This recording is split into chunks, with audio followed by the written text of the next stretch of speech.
Nagsimula ang lahat sa simpleng pagkikita. Sa'yo ay humanga at hinangad na kita ay makilala pa ng lubusan. Kahit madalas mo na iniirapan, di nagpa-apekto, sa halip mas lalo ka nagustuhan sa taglay mong bago. Ikaw pa lamang nagtaray ng ganito, ngiting binigay sa lubong ang kilay mo. Pero diyang kahinangaan at nagustuhan, sana naman ay iyong mapagbigyan.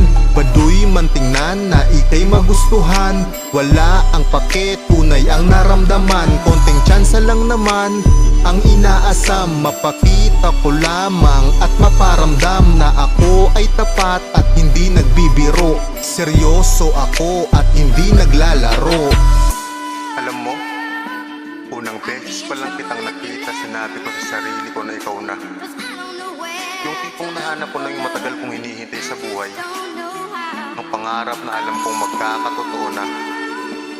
Sana mapagbigyan mo na mas makilala ako at maipakita ang sinseridad ko sa'yo.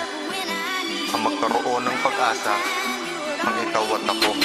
Huwag naman sana alisan ng pag-asa na ako ay lubos na makilala. Oo, iba sa ibang mga lalaki dahil sa lumaki sa may kalye. Pero di na bale, iba ka na babae. Ika'y masasabi na katangi-tangi.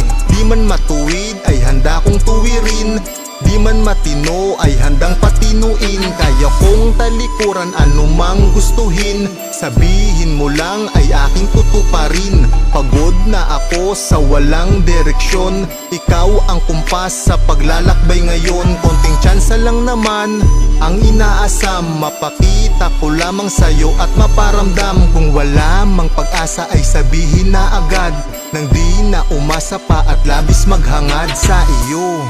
Imposible nga bang magkaroon ng kaunting pag-asa na ikaw ang maging isa sa mga rason para magbago ang isang katulad ko? Di ko maipapangako isang maganda at makulay na bukas, pero kaya kong ibigay sa iyo ang isang relasyon na kailanman di mo pagsisisihan na tinanggap mo. Ang relasyon na masasabi mong buo at totoo.